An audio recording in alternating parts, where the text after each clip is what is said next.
And welcome back to our ABC 15 News Special, SB1062, The Great Divide. And whatever side of the debate you're on, there is no denying this bill has once again put Arizona in the spotlight. That's right. The national media has descended on our state, and across the country, people are watching so closely to see what happens.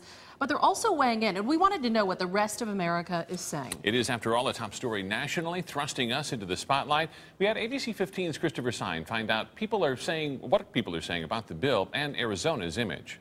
Veto, veto, veto, veto. From the Capitol lawn to communities across the U.S., SB 1062, all 2 pages of it, may be creating an image problem. It's the same thing as what we were doing years ago when we were refusing service to people based on color. The legislators tied to the Senate bill are under a national microscope, with every word dissected. This is simply protecting religious freedom that is recognized and defended and supported in the First Amendment that the founders wanted. As the bill sits on the governor's desk, she's not immune. Well, to be frank, the governor's sort of speaking out of both sides of her mouth here. From Los Angeles to Tulsa to Atlanta, people know about these 2 pages. I don't get it. I really don't. I think that speaks a lot about them as a state and who they've elected for these people to, hold these kind of beliefs and pass this. Even attorneys outside Arizona weighing in. This bill, I think, just opens a huge can of worms. Greg Louganis criticizing Arizona. It's not logical. It really is not logical. Thing is, while Arizona sits in the spotlight, according to those national media outlets, 4 other states are exploring similar legislation. But none, it seems, are as far along as Arizona.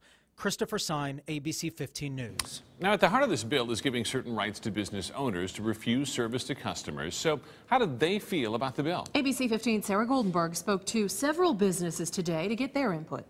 Hello, welcome. Right now, the Clarendon Hotel and Spa in Phoenix is fully booked. Are you guys enjoying your stay? Absolutely. But owner Ben Bethel worries that will change if Senate Bill 1062 becomes law. It's causing a lot of damage to Arizona already. You said you were looking for the February 27th? One guest is considering canceling, while another already has. Another guest would have been a month-long guest who would have brought about $1,300 in actual state and local city sales tax revenue just for one guest. He worries soon all kinds of tourists won't feel welcome in Arizona, and that will come at a cost. Because anything that Arizona does that is bad for Arizona only strengthens other cities. But Maya Arneson with Christian Business Networking says the bill comes down to protecting religious freedom. I think there's a lot of spotlight on it being an issue of gay and Christian. That's not the case. It's really a case of defending all people. Arneson spoke with several small business owners she works with, and none were willing to share their thoughts on camera. But she says there's a lot of support for the bill. This isn't an issue of discrimination. This is an issue of having people's values respected. Sarah Goldenberg, ABC 15 News.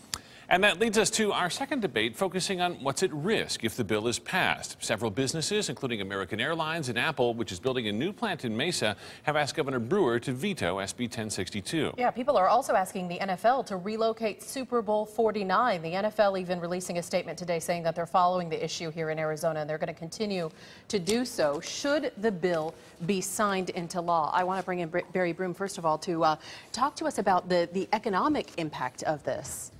If people are already starting to talk about the Super Bowl, we have spring training starting, plenty of visitors coming in. That's one of our top industries. Yeah, well, the economic impact is going to be extraordinarily negative. Even if the governor vetoes the bill, the fact that we ran Apple through an exercise internally where we took a company with a major brand investing $2 billion, and they felt so compelled to call for a veto, that's not exactly a good business climate. So you're saying the damage is already done, no matter what, we're already there? No, I'm not saying damage. I think if she signs the bill, I think there'll be a massive loss of jobs and investment, interest, convention, visitation to the state.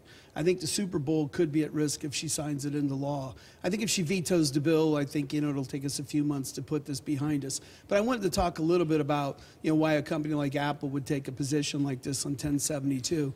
We pulled the HR policies of all the major employers in Greater Phoenix today. Every single major employer specifically addresses the fact that their employment practices are tolerant and that they receive people from different religions. They specifically, in Apple's case, specifically address issues with LGBT community. They also, in order to be a supplier for Apple, you have to adopt Apple's affirmative action standards for tolerance in the workplace. So here you have the largest, most dynamic company in the world that really treasures a tolerant work environment. Intel has leadership councils led by senior executives that specifically guard the work environment, that it's protected and preserved for African Americans, veterans, and the LGBT community. So this really speaks to, you know, the heart of this millennial generation, which is different than the older generation, the ability to track science and technical talent, and the whole impression of your company. And I see some shaking heads behind you there. I want to give you one last, do we have any specific numbers on this yet? Is there any forecast specifically on what amount we'd lose? Or Well, is I'm that too confident early? the governor's going to veto the bill, so I'm looking forward to the governor's veto. And what we've told people that have raised concern with us is that the entire business community is in opposition to this. Every gubernatorial candidate's in opposition to this. Both of our United States senators are in opposition to this. Now the Super Bowl, Apple, and U.S. Airways, American Airlines, Right, so I'm confident the governor will veto it. And we've taken a confident position that the businesses aren't going to have to make a decision on what this looks like when it becomes law. We see shaking heads behind you there, so I want to get I'm back here with Thank you. Kathy Hare with the Center for Arizona Public Policy, one of the groups that supported SB 1062 as well. You've taken the position that this is blown out of proportion, that it's really about religious freedom, but when we're talking about business, we're also talking about perception in the state, that the perception that our state has. When you talk about perception, it appears this is already happening. We're already starting to lose business because of this bill, pass or fail. What's at risk with 1062 is freedom. The issue is whether Americans are going to be free to live and work according to their religious beliefs, according to their faith. I would encourage everyone to read 1062, to take some time to understand how Religious Freedom Restoration Acts have worked. In the New Mexico case that you mentioned earlier, one of the Supreme Court justices actually wrote that the price of citizenship in this country now is that one can be compelled by the government, by the laws, to forego your religious liberty, your religious freedom. That should concern people of all faith or no faith. And so that's what's at risk here. Are we going to be a state that welcomes people of all faiths, businesses of all faiths, or are we going to be hostile to individuals based on their religious beliefs? That's what's at risk with this bill. Doug Napier with Alliance for Defending Freedom. Let me ask you this question. If you're known for exercising your religious beliefs in order to exclude a certain group from your business, is that good for business?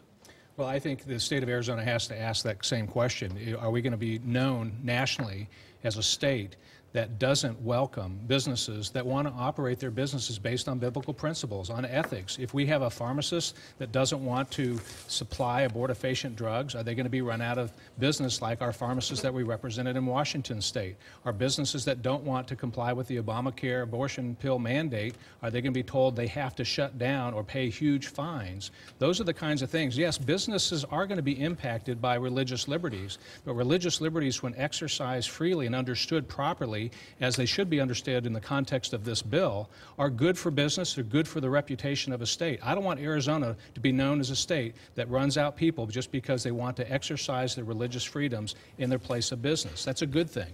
It seems, though, that we're seeing a lot more businesses say, we're not going to come here because of this bill.